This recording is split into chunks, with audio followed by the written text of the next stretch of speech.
name is Cedar Pruitt, and I'm an author. I'm so excited to read my book to you today. It's called Firefight, A Wildfire Escape. The words are by me, Cedar Pruitt, and the art is by Kira Fideli. Firefight, A Wildfire Escape. This is the title page. I love this page because you can see so many clues about what the book is about. You can see a little owl. You can see a forest. And you can see a flame.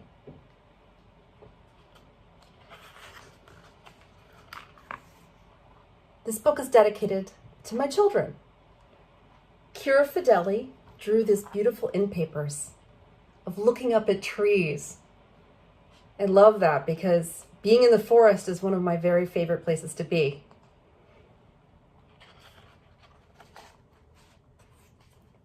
Deep in a California forest grew a fire, crunching dry branches, bark, and heartwood. Flames loomed, smoke bloomed, and orange ribbons wove into owl territory. One owl, a little owl, had nowhere to go.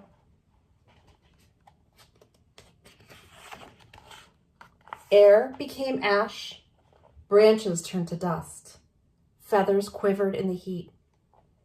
There was nowhere to go, but the owl couldn't stay.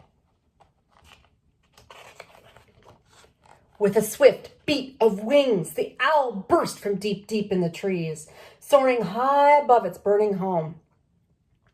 With nowhere to go, it saw a fellow flyer. Instead of beat, beat, beat, it made a chop, chop, chop. It was the chop, chop, chop of a firefighting helicopter. In a gush, in a thunder, came the drip, drip, drop of water drenching flames. Water-soaked ground where firefighters dug trenches to stop fire's path, cleared brush to remove fire's fuel. I'm going to pause on this page because I just want to share the beautiful art that Kira Fideli drew. She drew the owl bursting out of the forest. And she drew firefighters working down here to dig a trench, which is kind of like a big long hole to stop the fire from burning up the brush underneath the forest. And here she drew a firefighting helicopter.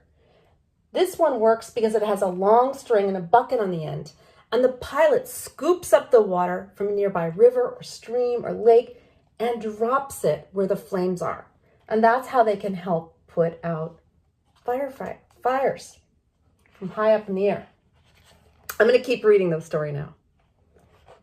The little owl flew higher and higher until it soared right through the helicopter's open window. The pilot gasped. Would the owl attack? Scratch with talons? Bite with beak?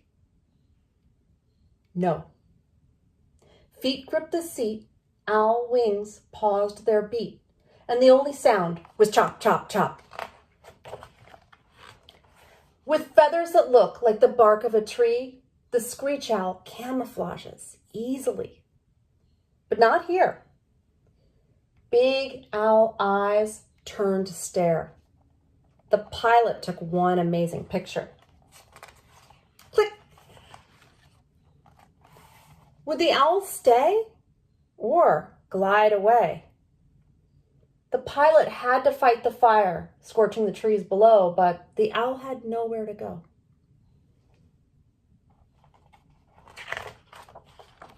Back for more water. Chop, chop, chop. Another drip, drip, drop.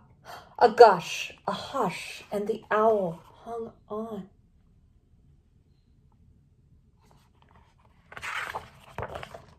Would it stay or fly away? Big owl eyes didn't say. The pilot flew. The owl held tight. One more water flight. Resting wings, watching flames, hush, hush, hush in water's gush. Orange became gray, as flames died away, making a place for an owl to go. Then back outside, with wings stretched wide, the feathered flyer took a beautiful glide, all the way down through smoky wet air to the branches, bark, heartwood, and home of an owl. That's the end of the story. And if you turn the page, you'll see a note from the author. I wrote this part too, but it's just a note, a reflection about what led me to write this story. There was a real forest fire in California, and it burned for 4 months. And in the second month, after it had been already burning for a long time, a firefighting pilot of a helicopter was flying over the flames, and a screech owl flew in. And the pilot, named Dan Alpener, took a picture. He took a picture of that owl sitting on the empty co-pilot seat. And after about 10 or 15 minutes, that owl flew back out.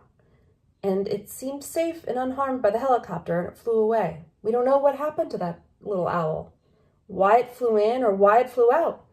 But it stayed with him for about 10 or 15 minutes. And in that time, he took that picture, and the picture was shared by his friend to a journalist. And the journalist, well, she put it on her news program. And it became a story that got picked up all over the world. Everyone loved to hear about this. There are a lot of reasons I can imagine why. For me, it was incredible to see this picture in the paper and read about it and think about all the animals or people who have had to leave their homes before they were ready. That really made me feel a lot of empathy for them. So I wrote a poem about it because I was working very hard on becoming a children's author. And that poem became this picture book after some work and some revision. At the very back, there's a little section called What Can We Do? It's hard to believe that all the way over here on this side of the country in Boston, something I and my family do can affect an owl all the way over in California, but it can. The things we do all affect each other. And we can choose to help mitigate climate change by walking or biking instead of taking a car. We can compost and recycle and reduce what we use. We can use different sources of energy like solar energy or wind, and we can learn more about climate change, and we can share what we know with other people. So there's actually a lot we can do. The very last page has a biography of me, Cedar Pruitt, and the illustrator, Kira Fideli. And so you get to learn more about the animals that we lived with when we worked on this book. You know, we've never met each other. We were both found by the publisher, Capstone. And I think I'm so lucky to have my words illustrated by this amazing illustrator. That's the end of this story. I hope you enjoyed it. Thank you for listening. Thanks for watching. Find more fun stuff at frolic content.com.